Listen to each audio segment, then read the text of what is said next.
मोहब्बत और वफादारी की हर तरकीब जिंदा है जी मोहब्बत और वफादारी की हर तरतीब जिंदा है। जी जो रोतों को हंसा दे वो अभी तरकीब जिंदा है। जी बिल्कुल। तुम्हें हम रांची की खूबियाँ बतलाएं क्या लोगों, बस इतना जान लो इस शहर की तहजीब जिंदा जी है। बिल्कुल।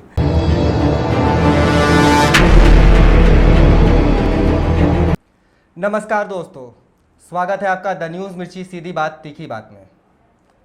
शेरो शायरी, लेखनी, कविता उसे अच्छे तरीके से कोई सुलझा हुआ इंसान ही कर सकता है, और इसमें महारत हासिल जो है एक सुलझा हुआ इंसान ही कर सकता है। आज मैं शेरो शायरी की बात क्यों कर रहा हूँ तो मैं आपको बता दूँ, हमारे साथ में अंतर्राष्ट्रीय कवि अकमल बलरामपुरी जी उपस्थित है। मैं अकमल बलरामपुरी के बारे में आपको बता दूं, अकमल बलरामपुरी एक शायर है, कवि है और साथ ही साथ एक समाज सेवी भी है। इसके अलावे अकरम बलरामपुरी जामिया मिलिया के छात्र भी है। तो ज़्यादा देर नहीं करते हुए आइए आपकी अकरम बलरामपुरी से बात करवाते हैं। अकमल जी, स्वागत है आपका। बहुत बहुत शुक्रिया। अकमल जी, सबसे पहले मैं ये चाहूँगा कि आपके जो अनमोल रतन हैं, जो शायरी वगैरह है, उसमें से जो सबसे ज़्यादा अनमोल है आप उससे शुरुआत करें। मोहब्बतों को तराजू पे तोलने वाले, जी तू मेरी सोच की दुनिया से जाने वाला है। जो हैसियत को परख करके सबसे मिलते हैं, उन्हें बता दो मेरा वक्त आने वाला है। जी बिल्कुल, बहुत खूब। अकमल जी ने एक बहुत ही प्यारी सी शायरी जो है अभी आपके सामने में रखी, और इन्होंने बताया कि मोहब्बत को जो है वो तराजू से नहीं तोला जा सकता है, और आने वाला दिन ही इनकी हैसियत जो है वह बताएगा।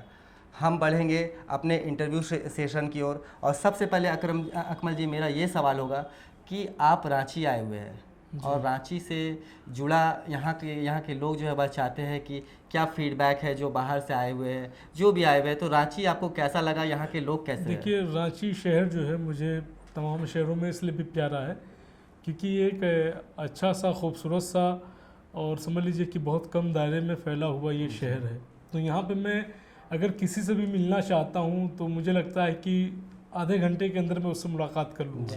तो ये शहर हमको इसलिए बहुत अच्छा लगता है कि यहाँ पे टाइम बहुत बचता है। दूसरी बात, यहाँ का जो मौसम है बहुत ही अच्छा मौसम है, गुलाबी मौसम है।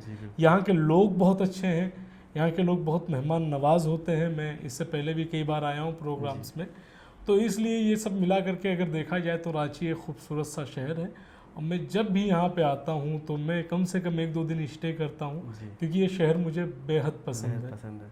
अकमल जी के हिसाब से रांची ये जब भी आते हैं तो 1 या 2 दिन यहाँ पे स्टे ज़रूर करते हैं। अकमल जी, मैं ये जानना चाहूँगा कि शेरो शायरी, कविता, लेखनी जो आप करते हैं, ये कब से आपने स्टार्ट किया और इसकी प्रेरणा आपको कहाँ से मिली?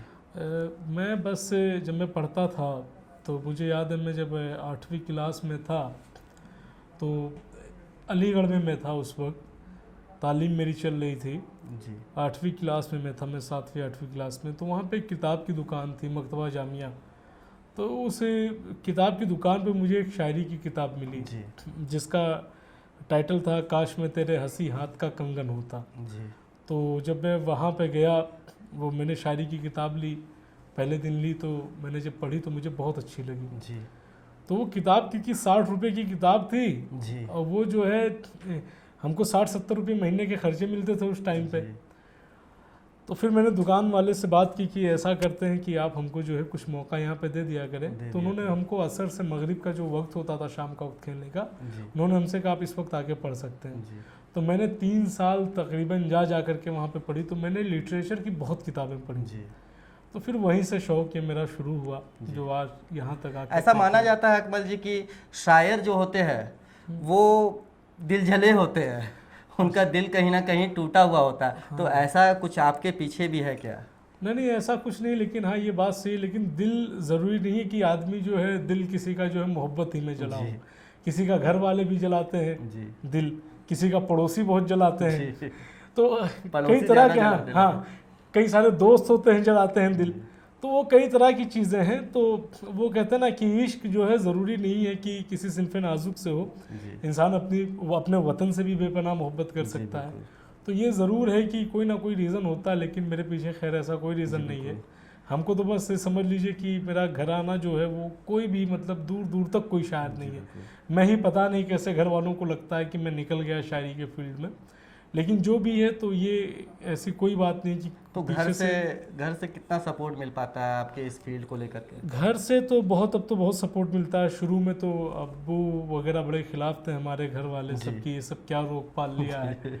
लेकिन जब उन्होंने लगता हुआ कि लड़का कहीं दूसरे चक्कर में तो नहीं पड़ गया, ये दूसरे चक्कर में पड़ गया, हम इसको क्या बनाना चाह रहे थे, ये किस रास्ते पे जा रहा है, तो धीरे धीरे कर करके जो है जब यहाँ तक पहुँचा तब उनको लगा कि नहीं ये सही रास्ते पे है, तो अब वो काफ़ी सपोर्ट करते हैं।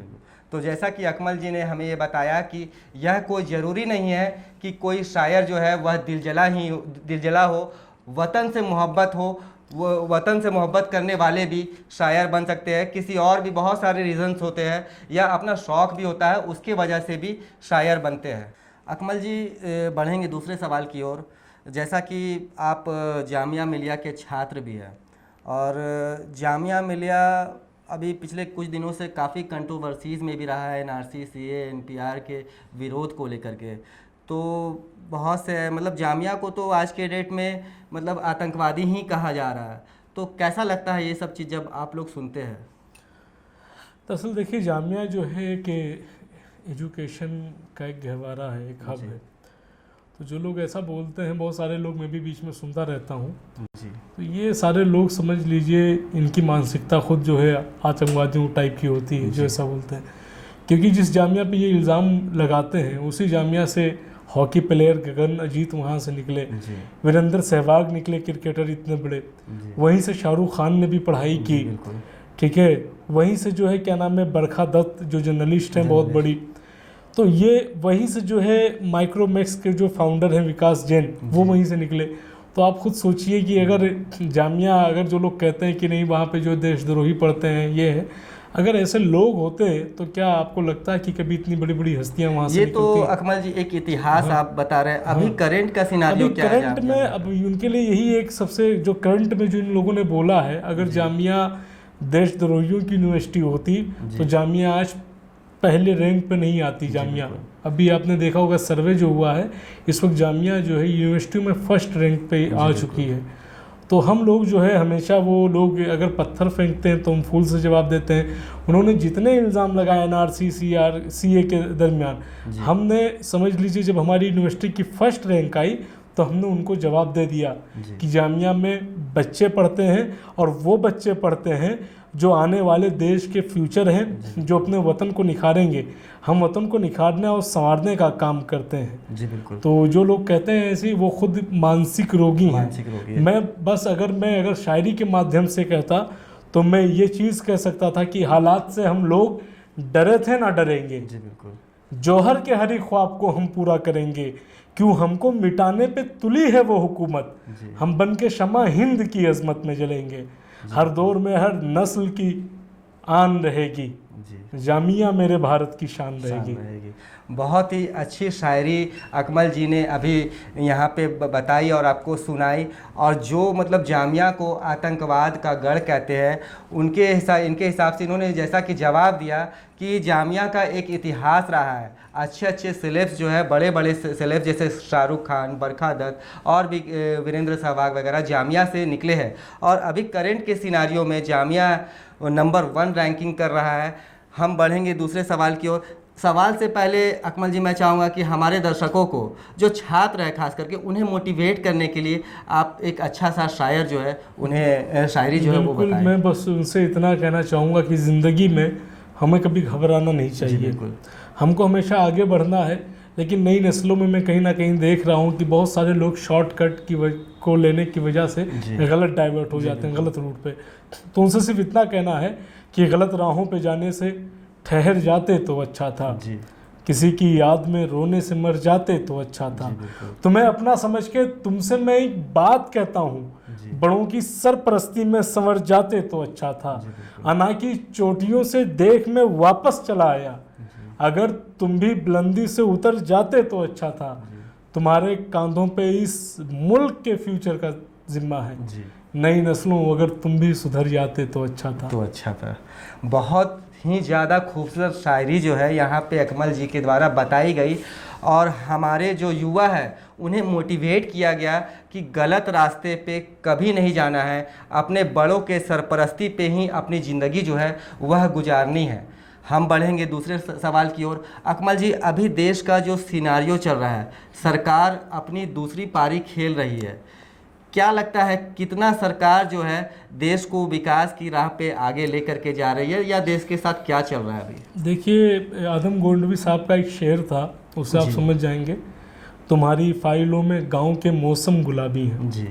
तुम्हारी फाइलों में गांव के मौसम गुलाबी हैं, मगर ये आंकड़े झूठे हैं, ये दावे किताबी हैं।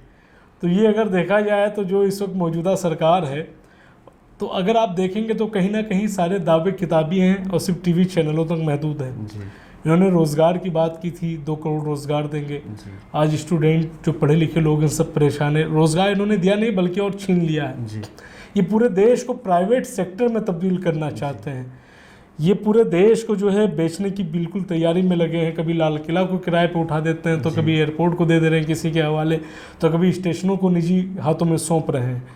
तो कहीं ना कहीं जो इस देश के जो बुद्धिजीवी लोग हैं, जो पढ़े लिखे लोग हैं, जो एक अमन पसंद तबका है, वो जानता है कि कहीं ना कहीं हमारे देश के साथ खिलवाड़ किया जा रहा है, वो इनको नापसंद करता है। लेकिन कुछ जो बेवकूफ़ हैं, जिनको सरकार हमेशा गुमराह करती है, जो सिर्फ मंदिर मस्जिद के नामों पे वोट करते हैं, उनको भी नहीं मालूम है कि एक दिन आने वाली नस्लों को वो अपना मुंह तक नहीं दिखा पाएंगे कि उन्होंने किस तरह के सरकार के साथ हो। अकमल जी, एक चीज़ मैं यहाँ पे आपको इंटरप्ट करना चाहूँगा कि सरकार, पिछली सरकार भी जो भी रही है, उन्होंने भी कई वायदे किए, लेकिन आपको भी ये अच्छे से पता है कि सरकारें आती है जाती है, वायदे जो है वह कभी नहीं पूरा करते हैं। बेरोजगारी जो है वह पिछले सरकार के समय भी इसी तरह से थी। उन्होंने भी वादा किया था कि रोजगार देंगे, लेकिन वो नहीं कर पाए। हाँ, आपकी बात बिल्कुल सही है। पिछली सरकारें जो थीं, लेकिन अगर हम पिछली सरकारों का अगर आंकड़ा उठाएं जी और इस सरकार को देखें, तो कहीं ना कहीं दोनों में बहुत ही मुनफरिद आप पाएंगे, एकदम अलग पाएंगे। पिछली जो सरकारें थी, उन्होंने हमेशा देश की इकनॉमी को आगे बढ़ाने के लिए काम किया, और इस वक्त की जो सरकार है, इकनॉमी बिल्कुल घट चुकी है। पिछली सरकारों ने अगर कुछ दिया नहीं तो कुछ छीना भी नहीं, लेकिन ये लगातार छीनते हुए जा रहे हैं। ये समझ लीजिए कि लोगों को जल्दी रिटायरमेंट करने में लगे हुए हैं। जिनकी सरकारी नौकरियां हैं, सबको ये प्राइवेट करना चाहते हैं। जो आने वाले लोग हैं, संविदा पे ये रख रहे हैं, कॉन्ट्रैक्ट बेस पे नौकरी दे रहे हैं और कभी भी निकाल सकते हैं। किसी की नौकरी पक्की नहीं है। तो आप ये सोचिए कि 15-15 हज़ार में लोग काम कर रहे हैं। अगर आप आजकल देखें तो अगर आप अपने बच्चे को कहीं पे अच्छी जगह पढ़ाना चाहेंगे तो 20 से 25 हज़ार रुपये तो सिर्फ इसकी फीस है।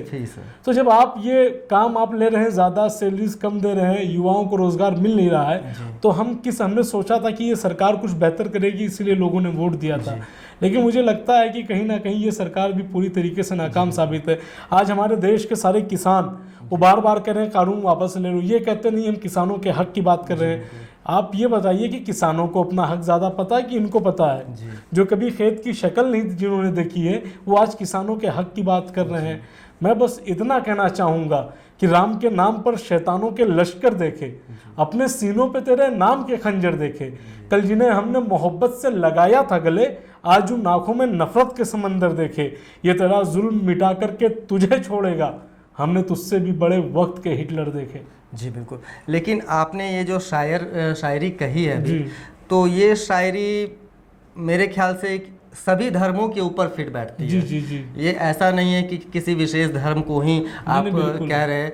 ये चाहे हिंदू हो या मुस्लिम हो या हिंदू हो, मतलब हर धर्म के ऊपर ये फिट बैठती है। बेशक। जी, मैं आपसे ये जानना चाहूँगा अकमल जी कि जैसे मोदी, देखिए ये तो मैं नहीं कह सकता हूँ कि मोदी नहीं कौन, क्योंकि 125 करोड़ की जो आवाम है जी, सब जानते हैं, सब पढ़े लिखे हुए, उनको मालूम है कि उन्हें किसका साथ देना चाहिए जी।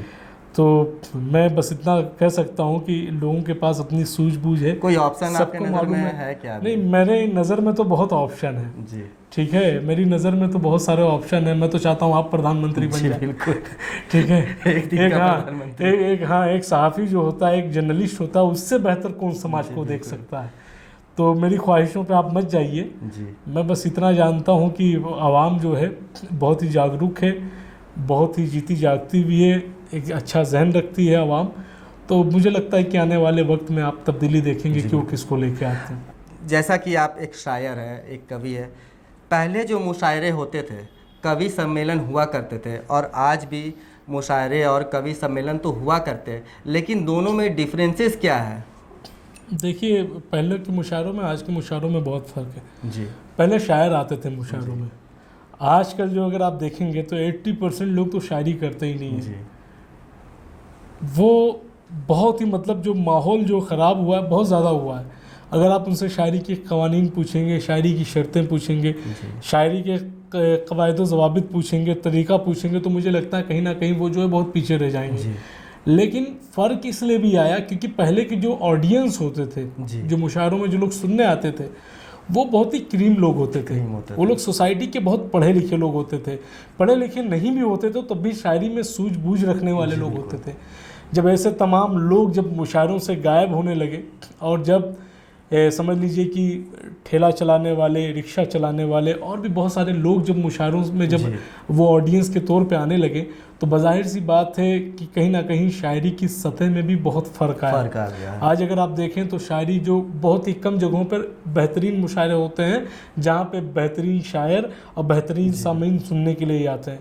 नहीं तो आज तक ज़्यादातर जो मुशायरे जो भी हो रहे हैं, उसकी अगर आप ऑडियंस उठा के देखेंगे तो ना तो ऑडियंस का कोई मेयार होता है, ना शायरों का मेयार होता है। ऑडियंस उसी लेवल पे शायरी होती है, उसी लेवल पे कहीं पे भी उर्दू को बचाने के लिए, उर्दू के फ़रोग के लिए काम नहीं होता। आजकल एक ट्रेंड भी चला हुआ है अकमल जी, जैसे जो शायरी होती है या कवि होते हैं, मतलब कविता होते हैं, तो एक वल्गर टाइप के कंटेंट भी आजकल काफ़ी जोड़े जा रहे हैं। तो इस पे आप क्या सोचते हैं? ये जो कंटेंट जोड़े जा रहे हैं, ये जो लोग करते हैं, उनको इस बात का भी ख्याल नहीं होता है कि जो नई नस्ल है इससे उन पर क्या फ़र्क पड़ेगा। आप अगर आज देखें तो जो चीज़ें टीवी पे जो आपको दिखाई देती हैं, वो आपको 1-2 दिन के बाद अपने आसपास भी होते हुए दिखाई देती हैं।